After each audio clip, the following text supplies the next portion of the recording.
good evening to you all, and a very big welcome to this webinar.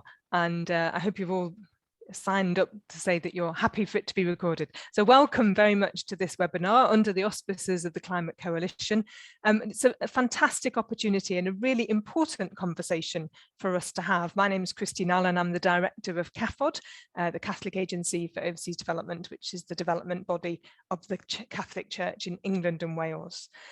So welcome to you all. We've got a great panelist of speakers and a fantastic combination of people, of participants joining us.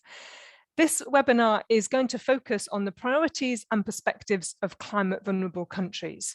50 days still remain, and yet there are still questions about access, logistics, and inclusivity of the COP that the UK is hosting with Italy. Even to the point you will have seen the Cannes International statement last week calling for postponement. We've also had comments from the Climate Vulnerable Forum and of course the LDCs group, which I'm sure our colleagues on the panel are going to reflect on today. We know that last week the COP president did reply quickly, so it's good to see that they're listening, but did they go far enough? And also, are we all listening well enough? Are we as agencies, as NGOs and civil society organisations working well enough and listening strongly enough to amplify and stand alongside those climate vulnerable countries who are experiencing the realities of climate change here and now? So, what are the issues and what can we all do to ensure a fair and inclusive COP? Do make your points in the chat as we go along and make sure that you get your questions ready.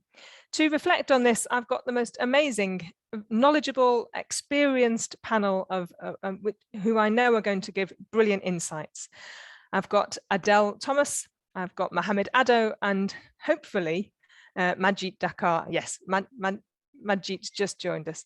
They're all going to each make some introductory remarks first, and then we're going to open it up to broader questions. So the first person that I want to invite and introduce to you is Adele Thomas. Adele is Senior Fellow, Climate Change Adaptation and Resilience Research Centre at the University of the Bahamas. She's an IPCC lead author and advisor to the small island states on international negotiations. It's going to be tough to keep her down to 5 minutes, but I know she's got some fantastic things to say and brilliant insight to draw on. Adele, you're very welcome. The floor is yours. Thank you, Christine, and hello to everyone. So I'll keep my comments brief. Throughout the pandemic, I've really relied on memes, on TikToks, and these sometimes overused platitudes as a way to sort of cope with the mammoth changes that we have all experienced over the past year and a half. And for me, the phrase "in the same storm, but in very different boats" has been quite helpful for me to understand how COVID is affecting countries and also groups of people within countries very differently. So COVID has been particularly challenging for climate vulnerable countries where climate impacts have continued. We know that the impacts of climate change didn't go into quarantine or lockdown. Throughout the pandemic, climate change has continued to result in significant impacts throughout the developing world and affected particularly vulnerable groups within these countries. But COVID has made it much more difficult to respond to these existing impacts and to prepare for the impacts of climate change that are still to come. And I think COVID really highlighted the challenges facing developing countries in trying to manage multiple crises at the same time with very limited resources. COVID has overcome already inadequate healthcare systems. It's resulted in significant economic decline, particularly for countries that are highly dependent on tourism. It's increased food insecurities, and it's reduced capacities and resources that are available to respond to climate change. And I'll just give you a brief example from my home country of the Bahamas. So in September 2019, a few months before the pandemic, the Bahamas was devastated by Hurricane Dorian. It was a Category 5 storm. It was one of the 2 most powerful Atlantic storms on record that ever made landfall. And it was the most destructive storm in our very long history of hurricanes. It resulted in damages of over $3.4 billion, and it displaced thousands of people from their homes that were completely destroyed. And actually, my grandparents' homes was completely devastated. We found some bricks from the foundation after the storm moved through. And so when COVID came about in early 2020, we were already in a very weakened state, both economically and socially. We still had displaced people that were located in shelters. One of our two major hospitals was completely destroyed by the storm. We had a temporary tent hospital. And so we had very limited capacity to care for those that were affected by the pandemic. And this dire situation was made even worse by the halt of global tourism. We rely on tourism for over 60% of our GDP. And so we soon had to resort to borrowing money just to meet basic needs of the country. Most of our government resources have been focused on responding to the pressing needs stemming from the pandemic, which has unfortunately resulted in less resources and less attention being paid to climate change. And so even though we have just gone through this devastating storm that really underscored our vulnerability to climate change and our need for significant increases in resiliency, climate change has moved to the back burner to deal with the pressing issues that COVID has raised. And so I just provided this example to show you the reality of how COVID has affected vulnerable countries that are really just treading water, trying to keep our heads above the many different crises that are occurring now back to back without time or resources to recover before having to deal with even more dire impacts. And this situation of having to deal with multiple shocks and stressors at the same time really highlights the need for holistic and sustainable solutions. We cannot just focus on one crisis or issue and ignore others. And that brings me to the importance of balance within the climate change space, which is the other topic I've been asked to briefly comment on. Climate action, as we know, has been split up into different categories: mitigation, adaptation, loss and damage, and finance. And for far too long, the focus has been on mitigation. And while mitigation is incredibly important to limit global warming, we must also balance and address other components of climate action. Adaptation is essential to reduce the inevitable impacts of climate change. And we see the latest IPCC report highlighting that there are some impacts of climate change that are now irreversible. Loss and damage has long been an area that developing countries have advocated for much more attention and support. We are already experiencing loss and damage that will only continue to get worse. And so pretending as if loss and damage doesn't exist at the magnitude that it does, and that adaptation and mitigation will solve all of our climate problems is frankly delusional. There must be equal attention paid to how developing countries will manage the rising negative impacts that stem from climate change. And finance is, of course, necessary to support all climate action. But for far too long, developed countries have not met their climate finance commitments and have focused their financing on mitigation. And so as we're all living in this climate and COVID crisis now, there really must be increased finance for adaptation. There must be separate and dedicated funding for loss and damage that doesn't reduce support that's needed for mitigation and adaptation. And so COP26 is coming at a very challenging time for the world. But again, here, that different boats analogy is very relevant. For many vulnerable and developing countries, we are now in the third wave of the pandemic. Vaccines have been unavailable or very limited. Vaccine rates are incredibly low, and cases of COVID and COVID deaths are rising. This affects our ability to participate in COP and really highlights the growing disparities between the developing and the developed world. And so in this context, the need for ambitious outcomes from COP26 is very clear. And I'm looking forward to discussing with you this morning how we can work together and support the needs of vulnerable countries and vulnerable groups within these countries. Thanks. Adele, thank you so much. It's a fantastic overview, and I think that you brought it to life very, very strongly, that sense of COVID as being kind of crisis upon crises. But thank you so much too for highlighting the importance of adaptation and loss and damage, key issues that I know many developing countries have been lobbying on for many years, and it's a real challenge in the political sphere. So I think as we think about in this conversation, what's our role as different NGOs and CSOs to how we can stand alongside. It's a really important message to bring. So thank you for kicking us off so well. Fantastic. I now want to move to our second speaker to give his opening introductory remarks, and that's Mohamed Addo.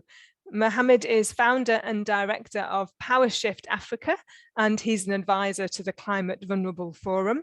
He knows NGOs only too well because him and I worked together at Christian Aid and part of the Global Act Alliance. So Mohamed, over to you for your introductory remarks. Thank you.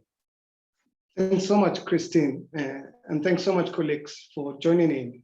It's a privilege to be here today and to be talking to you about the vulnerable countries' priorities in this crucial year. You'll agree with me that this has been a difficult year, and what we have now is far from the ideal lead up to a COP that we used to, and this is largely because of the pandemic. Firstly, causing for the COP to be delayed last year, and now making it much more difficult for people, particularly in poorer, vulnerable global south countries, to be able to attend the meeting. And so the stuff we will be talking about are things I think we would love you to actually channel on behalf of the vulnerables who may not actually be able to attend in person. And this thing also includes, NGO advocates from the global south. And fortunately, negotiators from the vulnerable developing countries have already fired the starting gun on negotiations ahead of this year's, summit. In 3 words, Glasgow must deliver. Firstly, solidarity. Secondly, fairness. And thirdly, prosperity. I'll explain it in a bit because it's important for all of us to understand. Why do we care about solidarity? And our simple answer is because dealing with the climate, but also nature and COVID-19 crises will be far easier if all our nations cooperate and the developed world shows solidarity with the vulnerable developing countries. But also fairness, which is such a central principle within the UN Convention and the Paris Agreement. But unfortunately, for these many years of the negotiations hasn't been delivered yet. And so this needs to change now. And thirdly, prosperity, because if we all act together to solve these crises, I think we'll generate prosperity for all. The poorest vulnerable countries have so much to gain from a swift transition to clean energy, just as the richest.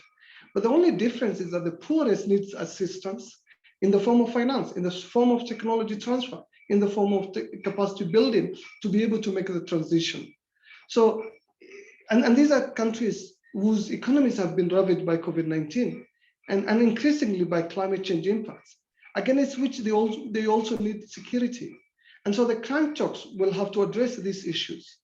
And the things that are on top of the agenda for Glasgow are the delivery of the promised financial support from the rich polluting nations to poorer, vulnerable nations, but also emissions reductions so that we are in line with the 1.5 temperature limit, and then the delivery of effective support for adaptation and also loss and damage, as you've heard from Adele. We recently laid out a 5-point plan for concluding a successful COP26 summit, highlighting the key issues which need to be addressed to be able to tackle the climate crisis. Many developing countries are keen to cut their emissions, despite being responsible for only a tiny amount of the climate hitting fossil fuels burning, which historically has made developed world rich, but created the climate crisis that we're facing today. However, these countries actually require funding, financing, for them to be able to transition to renewables, but also to be able to adapt to the changing climate and the associated devastating effects, which is already afflicting a lot of people in the vulnerable developing world. So some of the points the vulnerable countries have laid include the need for the rich world to honor the promise they made in Copenhagen in 2009 and again in the Paris Agreement in 2015 to deliver at least 100 billion per year. So that promise that was made must be delivered. I don't think we can avoid and again miss on that. So this target, which has been missed, needs to be fixed with the rich world delivering. How can we actually trust the rich world if they can't deliver on the promises they made 11 years ago? And so this is so important and so critical for the success of Glasgow. And then secondly, adaptation. With the climate impact increasing across the world, I think a specific goal of at least 50% of climate finance needs to be committed to help the most vulnerable be able to adapt. And this is important. And then Adele had already addressed the point on loss and damage. We're already facing the consequences of the historical failure to cut emissions, but also the historical failure to provide adequate adaptation support. And this is now resulting in permanent losses and damages, particularly for the most vulnerable. And so countries have to acknowledge the responsibility they have for loss and damage and ensure that they can actually be able to advance loss and damage. And there are two simple things that developing countries are asking for. It's not even the support to deal with loss and damage, it's actually to create the space by having a standing agenda on loss and damage to allow for these conversations to be advanced, for the world to be able to deal with loss and damage. And to help land that, one of the simplest of asks we're making is for the UN Secretary General, in coordination with the COP26 President designate, to appoint a special envoy that can actually help deal with some of the difficulties we've faced in actually advancing loss and damage. And lastly, you will also agree that we haven't actually finished the rule book of the Paris Agreement. So it's important for COP26 to finalize the message on transparency, on carbon trading, but also set a 5-year common timeframe for delivering new national plans. We're far from actually delivering the 1.5 temperature limit target. And so what we need is actually ensure we can force countries to come back to the table on an annual basis for them to accelerate ambition so that collectively we're closer to actually limiting global warming to below 1.5. So these are the 5 points that developing countries have laid out that are at the heart of what Glasgow needs to deliver, and we must fight together to actually make it happen. Mohammed, thank you so much. It's very clear. There's huge amounts of detail in there. So if there is more information or a link or something to that climate, to the climate vulnerable countries plan, please do put it in the chat. But we're going to come back. I know we're going to have lots of questions and a bit more time for discussion, but there were huge amounts of areas there, but a lot of consensus too, I think, with what Adele was talking about in terms of the needs and the recognition. So that's a really a clear message to all of us. So I'm now going to move on to our third initial contributor, Manjeet Dakal. Thank you, Manjeet, for joining us. Manjeet is the head of the LDC support team at Climate Analytics and also advisor to the LDC chair. You might have seen their statement made last Friday, I think it was. And we're very pleased to have you with us, Manjeet, to join in this important conversation, to be able to remind all of us as NGOs and CSOs, what are the issues and what's the agenda that we need to stand alongside and amplify. So Manjeet, the floor is yours. Thank you. Thank you, Kristen, and thanks for the invitation. I think it's very timely, the discussions that we are having here. In the case of least developed countries, these are the 46 least developed countries that are spread across Africa, Latin America, and Asia Pacific. The countries who have least to say in this, in terms of the cause of climate change, but the countries that are most vulnerable to the adverse effect of climate change, and which will directly impact about 1 billion population that are there in these 46 countries. The other interesting fact: these are also the group of countries who doesn't want to be a group forever, because we don't want to be a least developed countries forever. There is an ambition for every countries to graduate, and climate change has a huge impact on a plan that these countries have put forward in terms of graduation. Now, as Adele said at the beginning, it's not only the climate change, the plan that these countries have put forward in terms of graduating from least developed countries to developing and further to be a developed country. Almost all the countries' plan has been impacted because of COVID. If I take an example of countries like Nepal or Bhutan and many other countries in the Pacific, whose economy is very much dependent on the tourism, has been hugely impacted. So that's where our countries are in terms of the death caused by communicable diseases, the nutrient loss, and many other. 47% of such deaths are in LDC compared to 22% globally. So in many fronts, it's not only in terms of the economy, but on many other qualitative or other term, there are difficulties these countries are facing, the challenges to uplift the population from the situation they are. But despite of all the situation, these are the countries who are also taking a leadership on climate action. Many of our countries have already submitted revised climate action plan for 2030, NDC.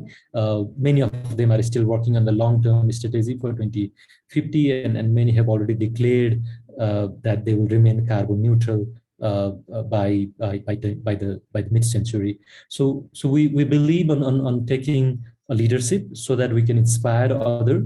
We don't only finger point to others to take action, but we also lead by examples. That's where we are coming from. If I take an example of some of the country, Bhutan and again Bangladesh, the countries in the region where I come from, the 1.5 degree target that we have collectively agreed in Paris, it's much higher for us, because if the global temperature is limited to 1.5 degree, 1/3 of the glaciers in the Himalaya region will melt by the end of century. So that's where we are. So when we hear the discussion about whether we will be able to achieve 1.5 degree or not, or whether the world will be hitting to other scenarios that the IPCC has presented, it's not only about the discussion that we have in the negotiation, but it directly relates with the livelihood, with the economy, and the life of the communities here in our countries. So we call for the world, particularly the major emitters, to be more ambitious, come up with the stronger targets so that we can limit 1.5 degree.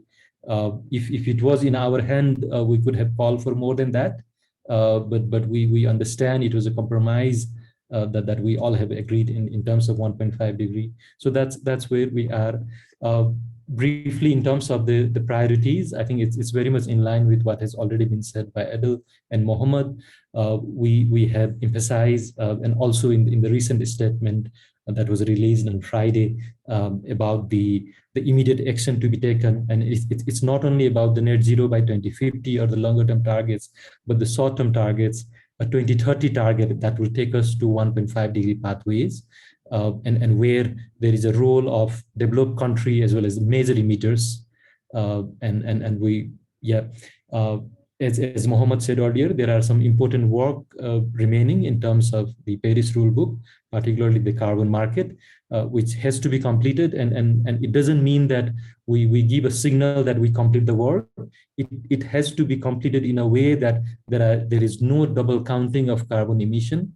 The carbon market will help countries to raise ambition, to move forward, not going backward. So I think those points are to be ensured. In terms of finance, it has been a discussion for a long time, and it should not continue with those false promises that there is finance, and the vulnerable countries has not seen that, and that relates with the definition of climate finance that we have been calling for a long time. We don't agree with the climate finance being molded with other kind of development aids, loans, and other support being provided through the private sector agencies. So it should be on a grant basis, and it should be additional to the ODA that the countries has been supporting. There are also discussion about the new targets, post 2025 finance goal, the process that has to initiate at COP26. And it should not be a political number that we have heard earlier, like 100 billion. It should be based on scientific assessment. It should be based on the needs of developing countries.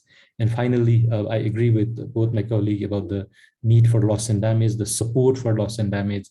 It's not only about assessing the loss and damage or helping with the humanitarian aid or establishing some kind of institution that will help maybe facilitate transfer of expertise and so on. But it should be about something that helps a tangible action in the most vulnerable countries. Finally, as Christine, you highlighted about the press release that the group made on Friday. There are 20 countries among the 46 LDCs who are in the red list. At COP, we will be the first countries to arrive in Glasgow because of the preparatory meeting that will start from 25th of October. And these countries who will have to be in a quarantine for 10 days, and the difficulties that these countries have to face in terms of the travel, in terms of visa and other, that is making us a bit nervous whether how our countries will be represented. But we have been working closely with the COP26 presidency on this, so that we have LDC's representation at the COP26. Thank you. Thank you very much, Manjeet. So we've got a little bit of time. I want to kind of have a bit of a discussion between the four of us, with yourself, Adele, and Mohammed, to just cover maybe a couple of questions. I guess I've got a first one for you, Manjeet, which is picking up on what you were just talking about at the end. I mean, what's your level of confidence about this COP in terms of whether or not you think it will deliver for climate vulnerable countries, and whether or not you think the kind of the reality is in place for you? Yep.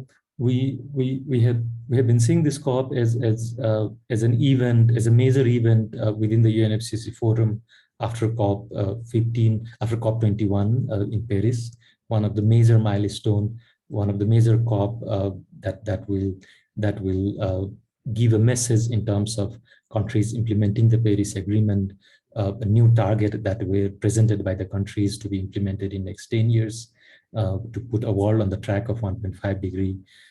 We are very hopeful on this, but yes, at this stage, as I mentioned earlier, the participation remain key. We will not be in an equal footing if some countries are participating virtually and some are in person. So that should be ensured.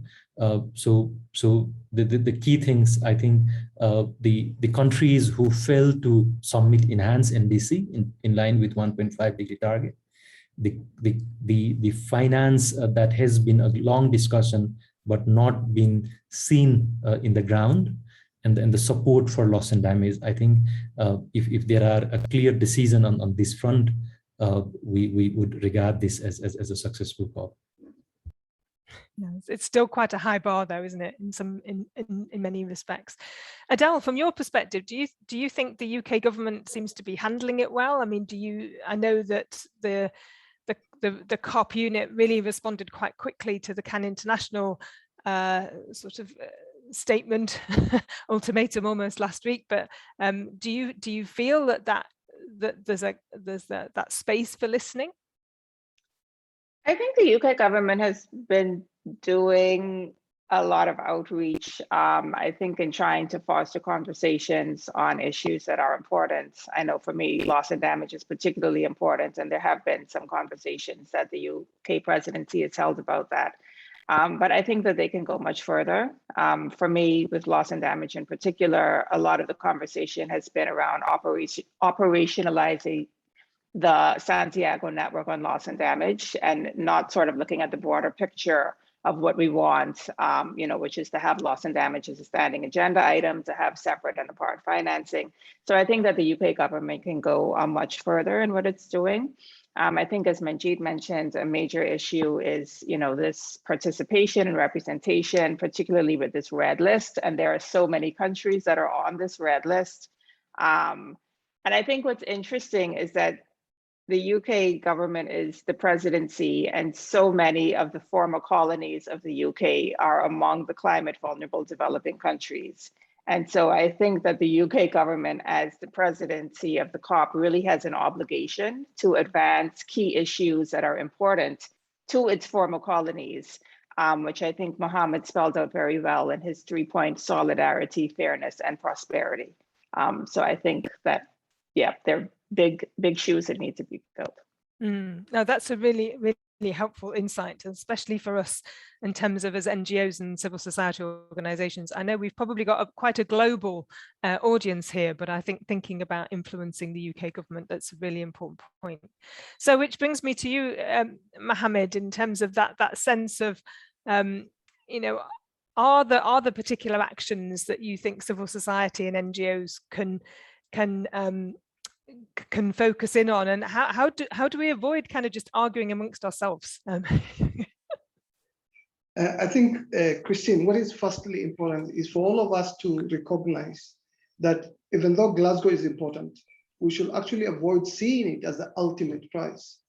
Because what that does is forces us to think of it as a cliff edge moment, like Copenhagen. And that is something we must avoid. And that is especially true for UK NGOs, who will understandably be putting more into this scope than others. And so let's frame this right, but also keep advocating for the climate vulnerables with the UK government. You have access, and because you have access, you can actually channel better in a way that the presidency hears, not just from their negotiating partners, but also from their NGOs. You may also know how best, you know, how that is done with your contacts and relationship. So what will be important is for you to tell the vulnerable communities, the vulnerable countries stories, remind people that despite, you know, suffering from this crisis, we aren't the ones who have caused it. I'll give you the example of Africa. You know, our continent accounts for about 17% of the world population, but less than 4% of the global emissions. So remind the UK that if it claims to be global Britain and wants to look outwards, you know, following Brexit, I think it needs to take climate change responsibilities more seriously. I think nothing is more global than climate change. And the UK, you know, claims to want to be a climate leader. And so what would be useful is for UK NGOs to deliver better advocacy where we can hold the UK to climate leadership and to this global, you know, Britain brand. I think when it comes to advocacy, we want governments generally to do what we want them to do. But half the battle is actually getting them to say they want to do these things first. And at least with the UK government, you know, you've had them, you know, saying they want to do these things. And you have them on record that they want to be global Britain, which is a good frame, I think, which you can use to hammer them on climate and their responsibilities, particularly to the world vulnerable. And so as a country that introduced industrial revolution to the world, I think the UK has even more responsibility to lead the world out of the fossil fuel age. And so what you need to do is keep advocating, and I know you're doing that, but do it on the back of that ask that the vulnerables are asking, and not what you want to negotiate between yourself. Because a lot of the time, NGOs will actually lose time working positions between themselves. All I'm saying to you now is please channel our 5-point plan, our 5-point solidarity plan to the UK, where we've already highlighted what the vulnerables require. So don't try and negotiate between yourself what the vulnerables require. Just channel what the vulnerables have asked for. Help strengthen the vulnerables negotiators' hand by making sure you create an echo chamber where they're already hearing this in London, rather than waiting to Glasgow so that they hear from the LDCs, they hear from the AOCs, they hear from the Africa Group. You can actually help make that happen. Thank you, Mohammed. I think that's a great point to open us up now for people to be writing any questions or comments in the chat. And I have to admit, I mean, you know, two of you have referenced Copenhagen, and I think it's a really important thing to remember. It almost feels like it's that sort of moment. And I remember there was a real sense of division there. If you were an environment group, you know, if you were an environment NGO, you were kind of like really disappointed. And I remember working for the development organization thinking, actually, Copenhagen was the voices of the South saying, hang on a minute, we're not going to have a global stitch up anymore. So there was and for us in terms of NGOs here in the UK, trying to work out, well, was this positive? Was this negative? Where were we at? Was a real challenge. But that's the reality of the place we've got to navigate. So I can see we've got our first question coming in from Adriana in Brazil. So Adriana, if you're able to open your microphone and put on your video, and maybe we can read your question, but please do read out your question if you can. Hi, good morning. Can you hear or see me? Yeah, we can. It's fantastic. Welcome. Thank you very much. And thank you. This is a wonderful panel and the presenters were excellent. My question, which I posted here, has to do with one of the areas in which our organization, I work at a think tank called Plataforma Cipó. We work primarily in the Amazon region, but also with other conflict affected parts of the world. And what we notice is that donor countries, but also multilateral funds and other actors, they hesitate a lot for many good reasons, but many not so good reasons to invest in conflict affected LDCs, as well as middle income countries that would fall into this category. So what are some of the criteria, or how could these actors be encouraged to, they tend to invest a lot in security, but not so much in adaptation. And as the three presenters noted, this is absolutely necessary because they're dealing with many multiple crises. So if you have any ideas and how this could be taken to COP, I'd be very grateful. Thank you. Thank you. Adele, that feels like it's a question for you to kick us off. Is that okay? Yeah, I'll take a stab at it. So I come from a middle income country, so the Bahamas, where we're often not given access to financing just based on our GDP. So I think what needs to happen, you know, for conflict areas, for middle income that don't have access to this funding, is we need to shift from the current metrics that are used to looking at what countries are vulnerable to climate change and having that be the basis of how we allocate funding for adaptation. So if we look simply at vulnerability to climate change as the metric, and AOSIS has been advocating for a multidimensional vulnerability indicator that focuses on vulnerability to climate change as, you know, how do we determine who needs and gets funding instead of, is there conflict, how much GDP do you have? Then I think that can better help to get funds to where they are most needed. So I stand with you on that call, and I know AOSIS has been pushing for this, and hopefully there will be some progress made on this at COP. Thanks very much, Adele. So Adriana, if you've got any more information, please do share that in the chat, because I think that if there's something where we can, a tool that we can point to, then I think that's really helpful to share.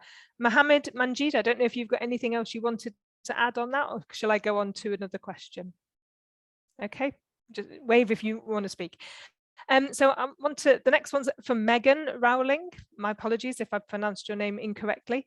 And particularly around climate finance and what can happen between now and COP. Megan, if you are, can you open yourself? Hello, Megan. Hi, you can see me, right? I can, yeah, fantastic. Hi, yeah, I work for Thomson Reuters Foundation, a journalist.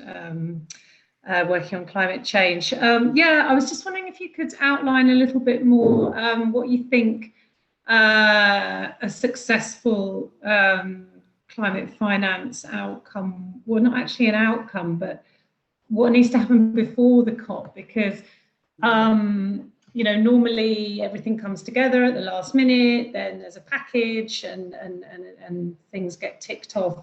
But it seems to me that that can't really happen this time, because so often LDCs and others have said, you know, in order to unblock the negotiations and build trust, we need to see this unmet promise delivered on. And I think, you know, the idea was that that would happen before COP, not during COP or at the end of COP, in order to make the rest of it successful.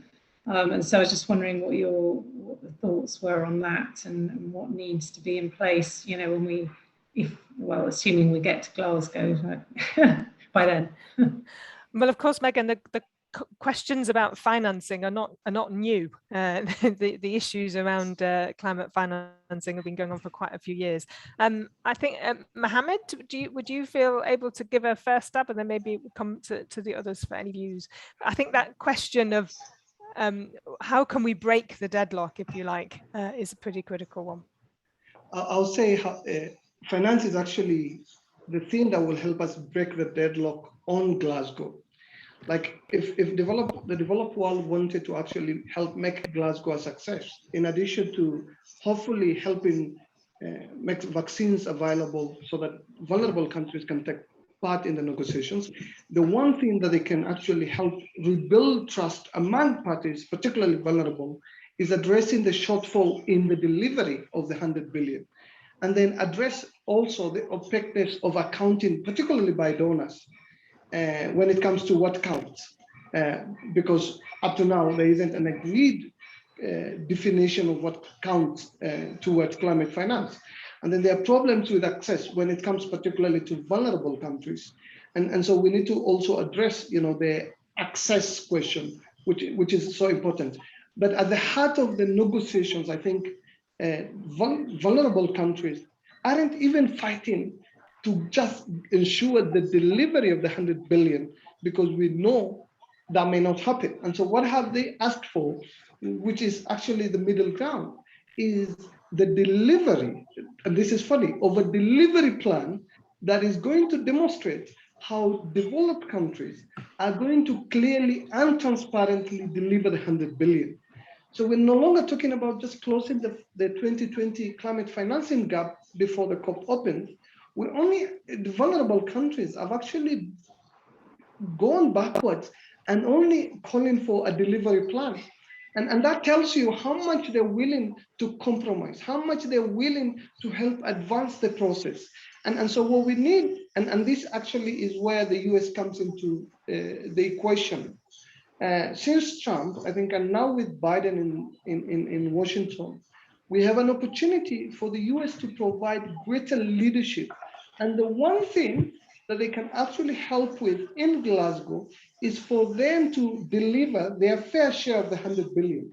There was a recent ODI report which calculated, you know, if we were to apportion the 100 billion fairly between the rich world, that 40 billion of that needs to come from the US. And the shortfall, based on the OECD report, is about 30 billion. And when you look at the 2020 budget that the US is starting to prepare now, they're talking about 2.5 billion for climate finance.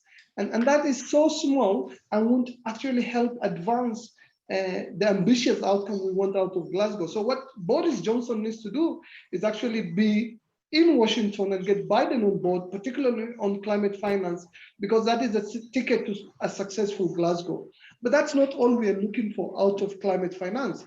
I think what is going to really help things is if Glasgow can pass a decision that is going to agree for countries to take stock of progress towards the delivery of the 100 billion. Because what that will do is actually assess how each country, each developed country individually contributed toward the delivery of the 100 billion, and then assess the gaps in the implementation and look at the lessons learned so that we can be able to provide recommendations on closing such gaps as we move into the long-term climate finance. So as we shift gears away from the 100 billion, and I hope we can actually do that in Glasgow, what we need to do is actually take stock of what happened with the 100 billion and then apply those lessons so that we can actually create a better reporting and accounting framework that allows us to look at the quantity of the money, the quality of the money, the predictability of the money, and then the transparency and accountability of climate finance. And also, because we're now talking about vulnerable countries, it's also to look at allocations among developing countries. Because when you look at the allocations, the vulnerables are still facing access challenge. And so we need to actually address access challenge so that the most vulnerable of countries can actually deliver. And then my final word is also to look at the balance between mitigation and adaptation finance. The last Oxfam report showed us clearly only 20% of climate finance currently goes towards adaptation. And what we need is 50-50 balance between adaptation and mitigation.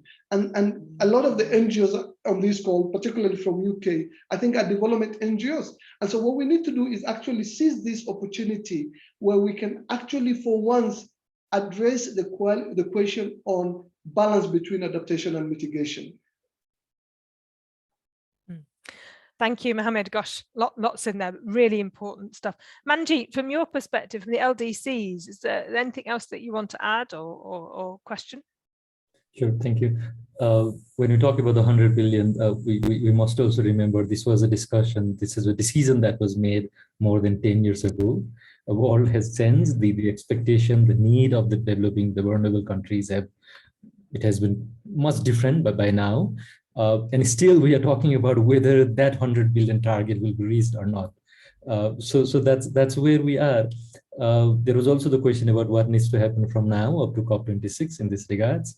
There is a process set up, a responsibility given to Germany and Canada, who will be preparing a report on this context.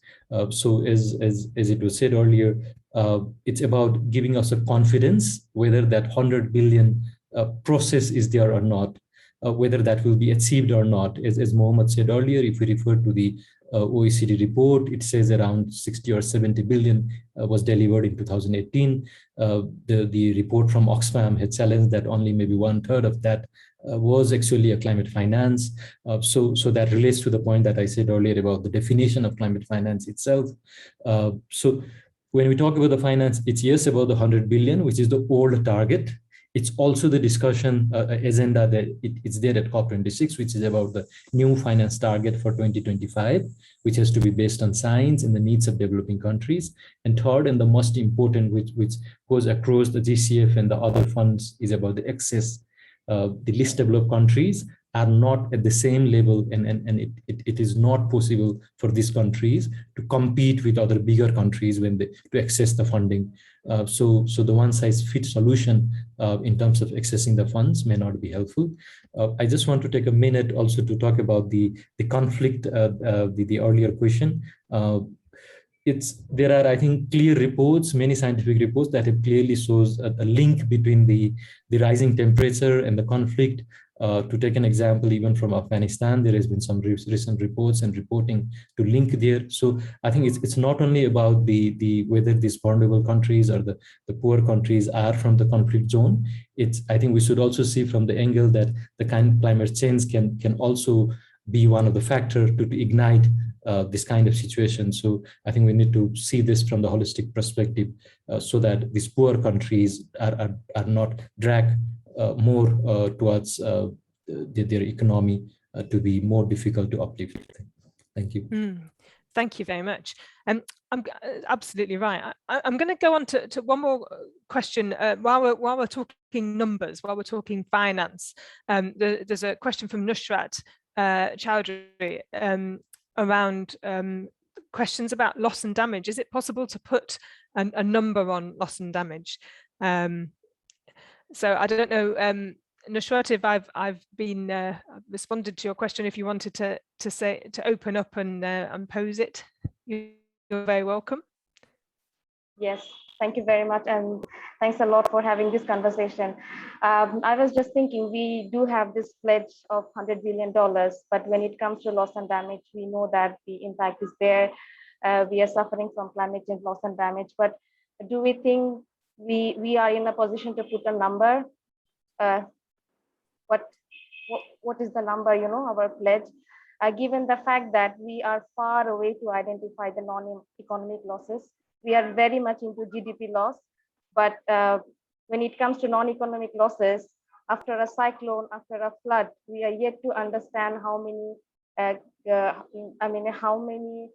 animals are lost due to a cyclone, or how many indigenous communities' livelihood has been completely washed away, or how many people have completely, lost their lands and have gone to a new place. So given this scenario, do you think it's a time to put a number on this? So I just wanted to ask you. Thank you very much.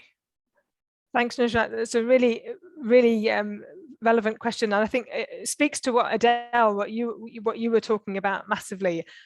We know that loss and damage is a very big, it's a big crunchy political issue, and in some respects, putting numbers on things makes it, but at the same time, easier, but also harder, because you end up having arguments about the numbers. But Adele, what's your thoughts on that? Yeah, I think it would be incredibly difficult to come up with a number at this point. I think the sidelining of loss and damage since the inception of the UNFCCC has led to, countries not even being able to assess how much loss and damage they are experiencing. So we do have some methodologies to, find out what are the economic costs of an extreme event such as a cyclone. But most countries are not assessing what is the loss and damage that they are experiencing from slow onset events. So what are the costs of coastal erosion? What are the costs of biodiversity loss? What are some of these non-economic losses that we are experiencing? And what are some of the things that we can put in place to address them? And what does it cost to put those things in places? And so I think, this sidelining of loss and damage has led to the situation where we know within the developing worlds that we are experiencing loss and damage, but we haven't been able to systematically account for this and to be able to put a number on how much funds we need to address this. And so I think a first step is actually enabling vulnerable countries to assess how much loss and damage that they are experiencing, and to really have a science and evidence-based approach to coming up with a number that's needed for loss and damage finance. So I think we need all of those steps before we can say, let's come up with this number like the 100 billion, and then we realize actually that's a drop in the bucket and we need much more. Thanks, Adele. And I know that others were talking about things like, that's why the importance of things like an envoy is so critical, because you can actually get those kind of frameworks, or begin to put pressure to get those frameworks in place. Lovely. So we've also got a question from Jake Woodier that I'm going to slightly kind of reframe. So Jake, I don't know if you're willing to open up, but he's asking about what are the key moments between now and COP26 for climate vulnerable forum to advance on the key parts of their agenda. But I'd also like to broaden that out, Manjeet, to come to you as well on the LDCs. Are there particular moments, are there particular opportunities? Jake, have I been fair in retweaking your question? Is that all right? Yeah, absolutely. Thank you. So maybe Mohammed, I'll come to you first in terms of the CVF to just sort of get that sort of feel. Are there particular moments, or has the work been done? No, I think this is going to work for all the vulnerable countries and possibly for the whole of the developing world. I think the first one, and perhaps the most important one, is the UN General Assembly that is starting this week. A lot of what we're looking for, particularly around the solidarity package, whether it's equitable vaccine access, whether it's the delivery plan for the 100 billion, the appointment of a special envoy, a lot of those things are going to be in play within the UNGA. And so if we can sequence our asks in a way that we can actually be able to build a strategy for a high ambition outcome for COP26, where what needs to be done before COP26 gets done, so that we can actually raise the political narrative in a way that delivers the outcomes we want in Glasgow, because the outcomes we want in Glasgow are outcomes that should address the finance question, the adaptation question, the loss and damage question, and generally be able to actually up the pressure so that we can deliver NDCs that are aligned with 1.5. So UNGA particularly, but with the UN Secretary General providing a bit of that political leadership is the first one. And then the second one is going to be the pre-COP, which is going to be from the 29th of October to the 2nd of October in Italy. This is the moment where we need to land actual compromises. If you're looking to identify what the landing ground is going to be, for example, on finance, on loss and damage, on adaptation, the place to test that and to help land is actually in the pre-COP. There you have ministers coming together before the 31st of October, where they actually test things between themselves. And so that becomes the second moment. Because the most difficult crunchy issue is finance, what happens with G20 is also going to be important. So we have IMF meetings, we have G20 meeting coming up, all of them before the COP. So the calendar actually effectively from today with the UNGA starting all the way to the 31st, there are opportunities for us to advance what we want with the NDCs, what we want with finance, what we want with loss and damage. And so we should actually be building a strategy for high ambition where we can actually help deliver an accelerated strategy that lands what we want. And so don't wait for Glasgow. What we do in Glasgow is harvest what we plant between now and Glasgow. Don't wait for Glasgow. That's very, very good. That's absolutely right. Manjeet, from the LDC's perspective, is that the same for you? Or have you got any other techniques and tips? Sure, I agree with Mohammed. Let me add a few. Oftentimes, when our ministers return from the COP, they are asked in the airport by the journalists that how much finance they were able to bring. It's not that in the COP that the finance will be dispersed or the money will be discussed, but I like the question. There are many things that can be done before. One, there are a few countries who are still remaining to raise their ambition, updated NDCs, and that should not wait up to the COP. That can be done, and I think the way the diplomatic mobilizations are going on around, I think that's key, that's important. That gives confidence to all the other countries. In terms of climate finance, as I said earlier, this is a 10+ year before discussion that we are having. So a real confidence have to be brought before the COP, and then the process has already been set up. As I said earlier, countries are assigned to work on a report that will give clarity on how the funding is there in place. And most importantly, also the confidence to the vulnerable countries in terms of their participation to the COP. And on that, I think we have already discussed in detail. The final point, even though the in-person and the formal negotiation didn't happen for last 2 years, there has been a lot of virtual consultations, meetings, informal consultations. It will also be very important that how the output of those meetings can be simplified and brought into the process. Otherwise, the tasks of last 2 years cannot be resolved in those remaining 2 weeks in Glasgow. So I think it will be also important to bring those discussions in the formal process. Thank you.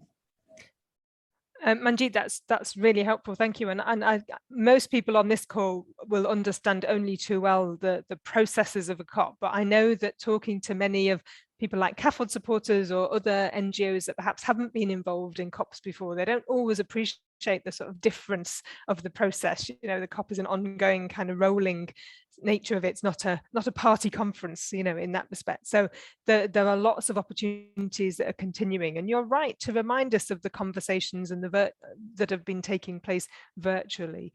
Adele, I don't know if there was anything else that you felt you wanted to add into there. Okay, that's fine.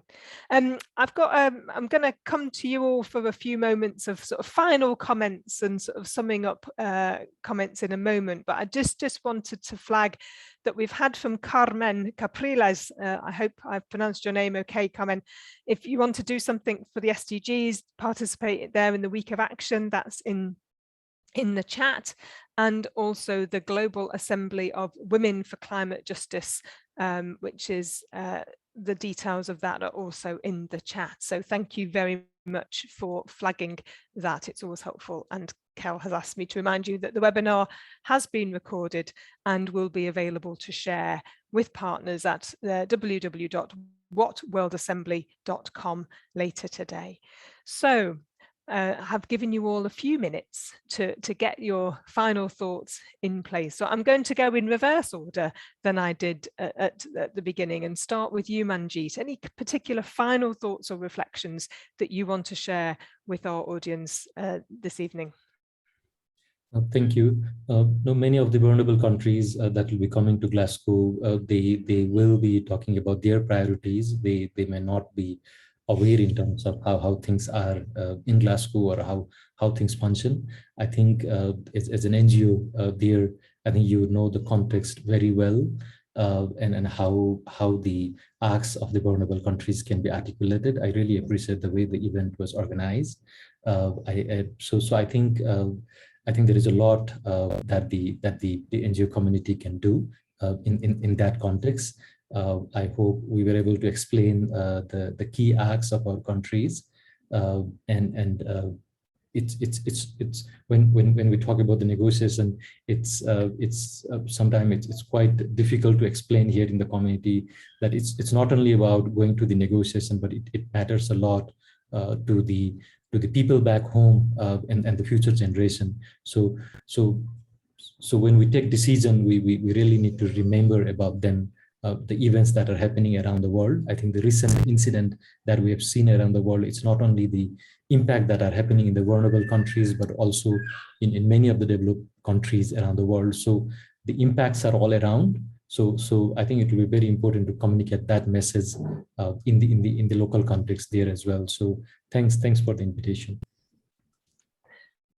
No, it's a pleasure, Manjeet, and thank you for all that you've brought to this conversation. Really, really fascinating, helpful, and best wishes for you for all of your work with the LDCs. So, Mohammed, can I come to you next? You've been a tour de force in this webinar already, but there are a few final points that you want to make sure that we go away with.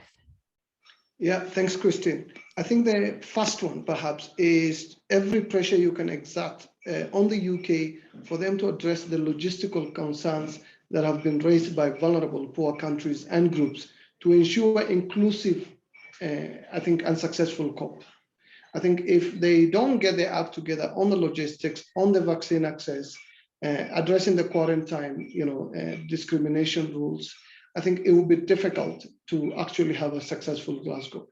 And then the second thing is the terrible politics, particularly around cutting its aid budget. I think it's something that you need to talk to the UK about and how they need to actually now shift gears and deliver a breakthrough on climate finance on the back of them cutting the aid budget. So, when you're a co-president, a lot depends on how the presidency is actually viewed by the rest of the world. And so we have a government that has cut its aid budget and is now required to oversee talks that effectively delivers a breakthrough on the 100 billion, but not just on the 100 billion, but also for adaptation, loss and damage. And so that's a second point. And then my third point is, it looks like the UK is flirting with oil drilling in the North Sea with new coal mines, as I hear in Cumbria. And so each of these things are going to undermine the net zero transition plans that the UK loves to talk about. And so if we want the UK to demonstrate leadership and a successful COP, I think they need to get their act together, particularly on these issues. And then my final point is, if they do those things, I think they have the opportunity to enhance their diplomatic efforts, to put more pressure on the legates, particularly for more ambitious NDCs in line with science, and then secondly, for scaling up climate finance. With climate finance, I think the trick is what Boris does with Biden. I think if they get it right between themselves, I think they will hopefully be able to fix the 100 billion question. And then my final one is, you can't deal with loss and damage if you don't appoint a loss and damage envoy as soon as possible to help mobilize action and support for loss and damage ahead of the COP. So don't wait to do that in Glasgow. Do that ahead of the COP so that the envoy can travel to every capital and actually help define what the landing ground for loss and damage is going to look like. So that is not something you leave for Glasgow. Let's get those things done. And if they can actually help make sure Glasgow is accessible and inclusive and deal with those points, I think we can hopefully help make it a successful COP26. Thank you, Mohammed. Thank you very much indeed. And I think that could be the strapline of this session. Don't wait for Glasgow. Adele, you have the unenviable task of having the last word in terms of our panelists. So any other particular thoughts or reflections that you want to share with us? Thank you. Sure. So I will end with putting on my IPCC hat. So I've been an author on the IPCC special report on 1.5 degrees, and I'm also on the upcoming 6 assessment report. And the science is very clear. We have more and more evidence of the impacts of climate change, but most importantly, the science is telling us that time is running out to act. We have a very limited amount of time left to enact the scale of climate action that is needed to limit global warming to 1.5 degrees. And so this COP is critically important to ensure a world where small islands, where LDCs, and where other vulnerable countries are still able to survive. I think solidarity is key, and we really need to enact that at this COP. So thank you for whatever that you can do to advocate for the needs of vulnerable groups. And I remain cautiously hopeful that this COP will deliver on what we are expecting. Thank you. Adele, thank you so much. And you talked there about time is running out. And one of the phrases that the Climate Coalition uses is the time is now. And in fact, that's one of the kind of strapline, if you like, for our campaigns work over the next few months. And I just want to invite Ben just to say a couple of words about some of the particular activities that the Climate Coalition are going to be running over the next few months, if you don't mind, Ben, very briefly. Thank you. Thank you, Christine. So just to introduce myself, Ben Margolis, I'm the Interim Director of the Climate Coalition, and just want to thank all the speakers. This has been incredibly powerful and important, and thank you, Christine, for moderating so well, and to Kel for organising. I think the reason that we wanted to have this conversation is because this came out through what some of the speakers were saying. And also, Christine, what you were saying about the reaction to Copenhagen, which I should say was the last COP that I attended, is sometimes the perspective can seem very different depending on where you're sitting. And I sometimes feel like here in the UK, as we are and will continue to push for incremental change and incremental reform in government policies, that can look much too slow in relation to, as you say, Adele, what the outcomes of the IPCC AR6 report and the real impacts that are being faced around the world. So I think to hear those very specific calls from friends in the Global South is very important. And that message of don't wait for Glasgow. And we're thrilled that next week we're hosting the Great Big Green Week. We've just done some calculations. We think there'll be 4,500 events happening across the UK, because what we need to be doing now is providing that air cover for the real political leadership that we need to see in these next few months. Because I would add to what Mohammed and others said about the push on logistics, on domestic action, on appointing a loss and damage envoy, the leadership that just is not there right now as a whole of government approach from the UK government. We're seeing sporadic interventions from ministers at different times. We're working very hard to build that level of engagement, and it's been incredibly difficult. So I think just to call upon all friends in the UK, whether working in the environmental space, the climate space, the development space, all to be allies in these next few months. But to add to that tagline of don't wait for Glasgow, it also doesn't end in Glasgow. And the UK will be the president through 2022 until it's handed over to Egypt as president of COP27. So we will continue to have a really important role to play and to ensure that the public stays on side for all of the incredibly important work that we'll have to do. So thank you all very much indeed. Well, thank you, Ben. And it just falls to me to add to that, to say a massive thank you to Adele, Mohammed and Manjit. You have been absolutely amazing today. Thank you so, so much for the insight and the experience and the reality that you've brought with us. You take our prayers and best wishes for your own work and for all that you do. I think you've seen some really positive things on the chat. It's been great that Carmen and Adriana have got in touch, which is fantastic. That if you've got other ideas, just please do put them in the chat. Thank you all so much. Thank you, Kel, for making it all happen. It's been a really great session, really insightful, lots to take away, and you can always watch it later. On behalf of everybody here, best wishes to all of you, and our love and prayers for Glasgow and all the work to Glasgow and beyond. Thank you, everybody, and goodbye. Thank you. Thank you.